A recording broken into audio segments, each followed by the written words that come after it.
پہلے تو میں نے مسلمانوں کے اخلاق سنے تھے، اب تو میں نے دیکھ بھی لیے۔ پر یہ بتا جب 12,000 آیا تھا جان کیوں نہیں چھڑائی؟ تو حضرت چارہ کاٹتے کاٹتے رو پڑے، فرمانے لگے تو نہیں نہ جانتا یہ بیٹیاں سانجی ہوتی ہیں، پتہ نہیں نا؟ میرے رسول پاک نے تو حاتم تائی کی بیٹی کے سر پہ کپڑا رکھ کے کہا تھا بیٹیاں برابر ہوتی ہیں، تو یہ نہیں پتا جب اس کی 6 بیٹیوں کی شادی ہوئی ہے میرے اندر روحانیت کتنی بڑی ہے۔ فرمایا پھر 12,000 آیا ہے تو 2-4 بچیاں پھر گئی ہیں، تو یہ نہیں پتا میں اندر سے راضی کتنا ہوں، میں تیری نوکری کرتا رہوں گا، پتہ نہیں اللہ کتنی بیٹیوں کو بیاہ دے گا۔ اتنا رویا وہ عیسائی کے پیروں میں بیٹھ گیا، کہنے لگا بابا میں نے تیری مخالفت کی ہے پر تیرے قریب آ کے پتہ چلا ہے کہ تو بہت اونچے اخلاق کا مالک ہے، اور اگر تیرا یہ مقام ہے تو تجھے اخلاق سکھانے والے محمد عربی کی شان کتنی ہوگی۔ ظالم کی بولیے جاتے نہیں لوگ جھوٹے گواہ بن کے، وکیل صاحب کو نہیں پتا ہوتا کہ یہ بندہ مجرم ہے جو میرے پاس آیا، کیا مجرموں کے وکیل نہیں ہوتے؟ بولے تو اس کو پتہ نہیں ہوتا وکیل صاحب کو کہ یہ صاحب مجرم ہے، میرے پاس مقدمہ لے کے آئے، اور اگر بے ادبی نہ ہو جائے تو میرا خیال ہے قاضی عدالت کو بھی پتہ ہوتا ہے کہ مجرم کون ہے اور مظلوم۔ میرے نبی پاک صلی اللہ علیہ وسلم نے اس قدر زیادہ سختی فرمائی اس مسئلے میں، فرمایا جس کو پتا تھا کہ فلاں آدمی ظالم ہے، ظلم کر رہا، پھر وہ ظالم کا گواہ بنا یا اس نے ظالم کی مدد کی، کتنی کی؟ شارحین لکھتے ہیں چاہے اس نے ایک جملہ بول کے کی، چاہے ایک، سارے بولیے، چاہے ایک غریب کو اس نے ظلم کیا تو کہتے ہیں علاج یہ سی، چاہے ایک جملہ بول کے کی، شارحین اس حدیث کی شرح میں لکھتے ہیں ایک جملہ بول کے چاہے مدد کی، جس بندے نے کسی ظالم کی مدد کی کسی مقدمے میں یا کسی صورت میں اور اسے پتا تھا یہ ظالم ہے، میرے نبی پاک صلی اللہ تعالیٰ علیہ وسلم فرماتے ہیں اگر اس نے مدد کی، ابھی ظالم کی بات نہیں ہو رہی، ظالم کے مددگار کی بات ہو رہی، اگر کسی نے ظالم کی مدد کی تو حضور فرماتے ہیں خدا بھی اس سے بری و ذمہ ہے، رسول بھی اس سے بری و ذمہ ہے۔ سنبھال کے رکھے اپنی نمازیں، قربانیاں، حج، زکوٰۃ سنبھال کے رکھے۔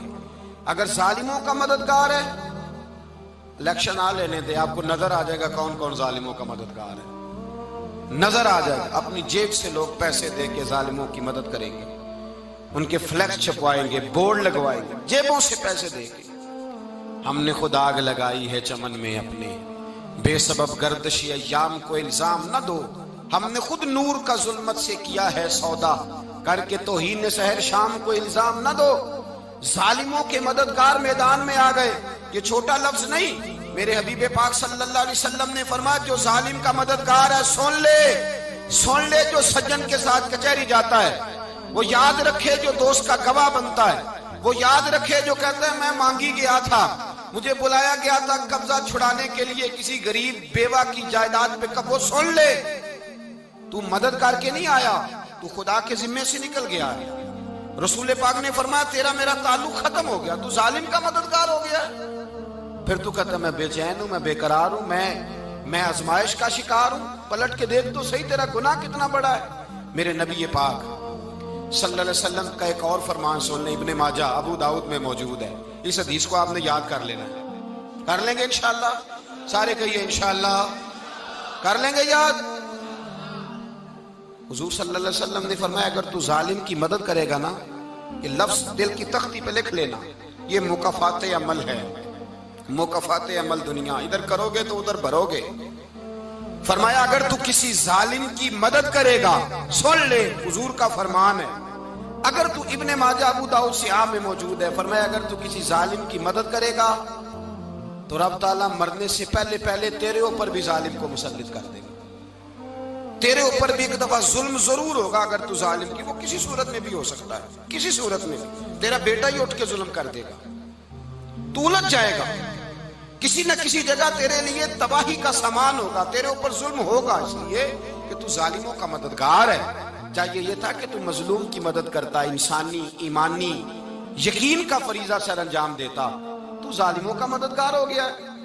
ٹٹول کے دیکھ لیں، رزلٹ نکال کے دیکھ لیں، ہمارے زمانے میں ظالموں کے مددگار زیادہ ہیں، اتنی لمبی زبانیں نکال کے ظالموں کی مدد کرتے ہیں، بڑے بڑے کالم نویس اللہ نے انہیں قدرت دی لکھنے کی، تو اپنا قلم ظالموں کی مدد میں خرچ کرتے ہیں۔ وہ لوگ جن کو اللہ تبارک و تعالیٰ نے قدرت دی، ہمت دی، طاقت دی، کچھ لوگ ان کے حلقہ احباب میں، وہ اپنے لوگوں کو استعمال کر کے ظالموں کی مدد کرتے ہیں، ظالموں کی مدد کرتے ہیں۔ میرے نبی کریم سید عالم نور مجسم صلی اللہ علیہ وسلم نے فرمایا، اگر تو نے ظالم کی مدد کی تو جب تک تو توبہ نہیں کرے گا رب تجھ سے ناراض ہی رہے گا۔ اللہ تجھ سے، او بھائی جس سے رب بھی ناراض ہو گیا، نہ کھانا نہ پینا نہ سونا نہ جاگنا نہ نیند، پھر تیری ہر چیز تیرے لیے آزمائش ہو جائے گی، پھر تیرا سایہ بھی تیرے لیے خوف کا سامان بنے گا، پھر زندگی جیتی جاگتی لاش بن جائے گی، تو اپنے کندھوں پر اپنی میت اٹھائے پھرے گا جب تو ظالم کا مددگار ہوگا۔ اور نبی پاک صلی اللہ علیہ وسلم نے فرمایا ظالموں کا مددگار بھی ظالم ہوتا ہے، ظالموں کا مددگار بھی، سارے بولے ظالموں کا مددگار بھی نہیں، کو نہیں، آپ سارے نہیں بولے، ایک دفعہ بولے ظالموں کا مددگار بھی، پکی بات ہے، ظالموں کا مددگار بھی۔ اللہ اکبر، جس کا یارانہ ہو، جس کا دوستانہ ہو، جو کہے میں نے نا اس کو اوکھے ویلے کے لیے ظالم کو یاد رکھا ہوا ہے۔ کبھی مشکل میں رکھے نہیں ہوئے لوگوں نے ظالم دوست، کہتے میں نے رکھے ہوئے ہیں، بلکہ ہمارے دیہات میں تو کہتے ہیں میں نے بازو بنائے ہوئے ہیں۔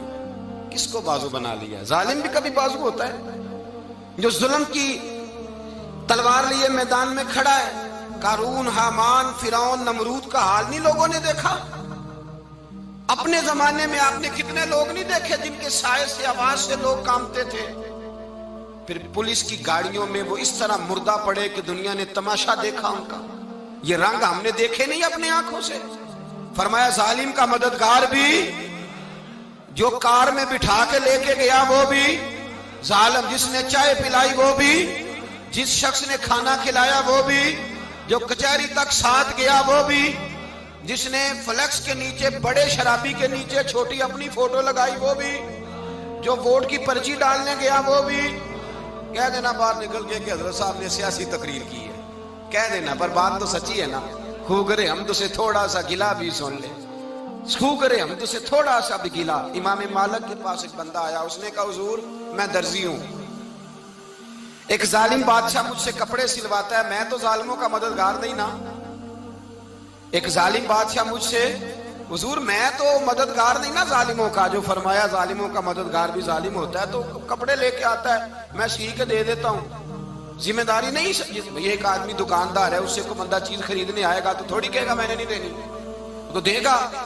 کوئی بندہ اگر کسی شخص سے کوئی کام کہتا ہے جو اس کی فیلڈ ہے، اس کا شعبہ ہے، اس کا معاش کا وہ سلسلہ ہے، کہتے ہیں یا رسول اللہ صلی اللہ علیہ وسلم ظالموں کا مددگار بھی ظالم، حضور نے فرما دیا۔ تو امام مالک سے بندے نے مسئلہ پوچھا، دل کی تختی پہ لکھنے والی باتیں ہیں، کہا حضور میں درزی ہوں، ظالم کپڑے سلواتے ہیں، میں تو مددگار نہیں نا۔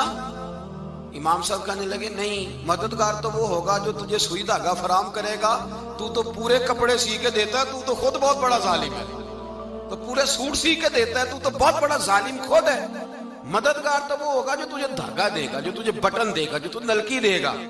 جو ظالم سے اتنی نفرت، ظلم کر کے بندہ آئے، یہاں تو ہمارے زمانے میں ہیرو بن جاتے ہیں لوگ، ظالم ہیرو ہے، لوگ اس سے ڈرتے پھرتے ہیں، گھومتے پھرتے ہیں، اور بہت سارے کم مزاج لوگ اس کے پیچھے ہاتھ باندھ کے پھرتے ہیں۔ ظالموں کی مدد کرنا، ظالموں کے ساتھ رہنا، یہ ظلم ہے، ظلم، یہ زیادتی ہے۔ میرے نبی پاک صلی اللہ تعالی علیہ وآلہ وسلم نے ارشاد فرمایا، یاد رکھو رب فرماتا ہے میں مظلوم کی مدد ضرور کروں گا، چاہے جلدی کروں چاہے دیر سے کروں، میں مظلوم کی مدد۔ اور حضور صلی اللہ علیہ وسلم نے فرمایا ہے، حضرت معاذ بن جبل کہتے ہیں حضور نے مجھے یمن کا گورنر بنایا، جب میں جانے لگا نا تو حضور نے بڑی نصیحتیں کی، بخاری میں موجود ہے، فرماتے ہیں جب میں پلٹنے لگا تو میرے رسول نے فرمایا معاذ ایک منٹ ٹھہر جا، ایک بات میری یاد رکھنا، اس کو نہ بھولنا۔ کہا حضور کیا؟ فرمایا دیکھنا کسی پہ ظلم نہ کر بیٹھنا، کہیں تجھ سے زیادتی نہ ہو جائے۔ محبوبہ پھر حضور نے فرمایا سن میرے معاذ، میں تجھے گورنر بنا رہا ہوں، زیادتی نہ کر بیٹھنا۔ یا رسول اللہ صلی اللہ علیہ وسلم کیا ہوتا ہے؟ تو میرے کریم نے فرمایا جب مظلوم دعا کے لیے ہاتھ اٹھاتا ہے تو عرش کا مالک کہتا ہے فرشتوں پیچھے ہٹ جاؤ، عرش کا مالک کہتا ہے فرشتوں پیچھے ہٹ جاؤ۔